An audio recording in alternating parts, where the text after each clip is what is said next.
शहर के जाने माने रईस हीराचंद और उनकी पत्नी सुजाता की चमचमाती महंगी कार बंगाल की एक पुरानी बस्ती की सुनसान गली में एक बेरौनक से पुराने मकान के बाहर आकर रुकती है।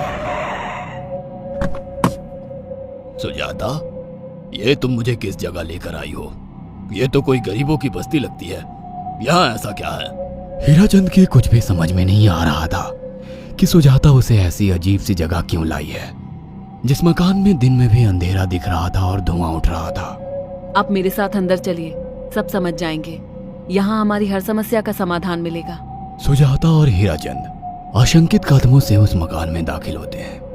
तभी उन्हें किसी महिला की बाहरी आवाज सुनाई पड़ती है, चले आओ, चले आओ। हीराचंद ने देखा कि उस मकान के अंदर अंधेरा था।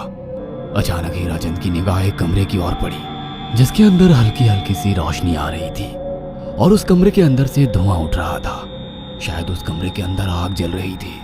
है? ये किसकी आवाज है? यहाँ इतना अंधेरा क्यों है और ये धुआं कैसे उठ रहा है? मेरा तो यहाँ दम घुट रहा है। सुजाता और हीराचंद धीरे धीरे कदमों से उस कमरे के अंदर चले गए। अंदर वाले कमरे में बिखरे बाल वाली एक खूबसूरत सी बूढ़ी औरत सामने जल रही आग में एक मुर्गी की गर्दन काटकर उसका खून गिरा रही थी और मुर्गी का शरीर छटपटा रहा था। ये देखकर सुजाता को उबकाई आने लगी। हीराचंद ने सुजाता की ओर देखकर कहा, तुम ही मुझे यहाँ लेकर आई हो और खुद ही घबरा रही हो।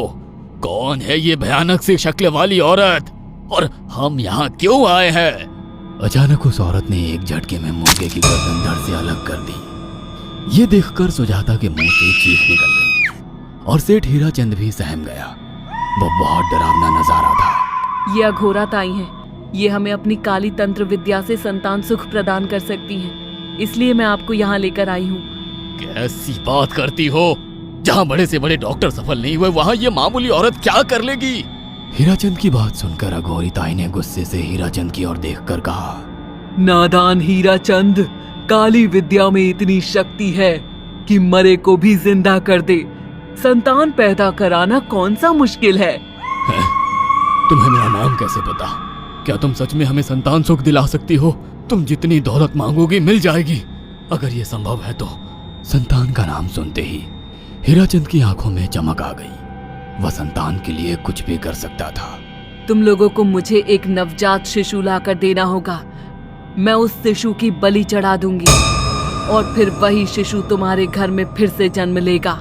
नवजात शिशु की बलि का नाम सुनते ही सुजाता और हरिचंद डर के मारे सिहर गए, पर उनकी आंखों में उनकी संतान का सपना ज्यादा बड़ा था।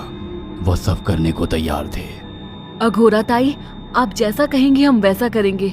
बस हमें संतान सुख दिला दो। बिना वारिस के हमारी दौलत किस काम की? संतान सुख के लिए अंधे हो चुके सुजाता और हरिचंद अपनी नौकरानी शीला से एक नवजात बच्ची चोरी करवा के अघोरी ताई को दे देते हैं।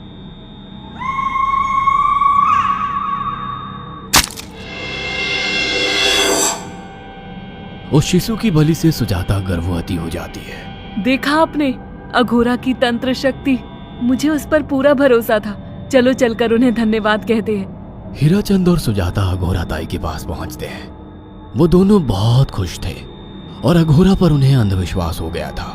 अघोरा ताई, आप महान तंत्रिका है।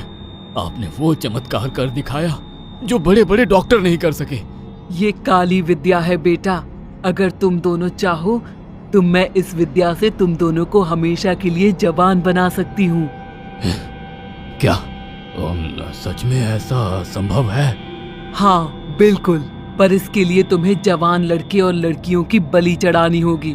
तुम उन्हें यहाँ तक लाओ, बाकी मैं देख लूंगी।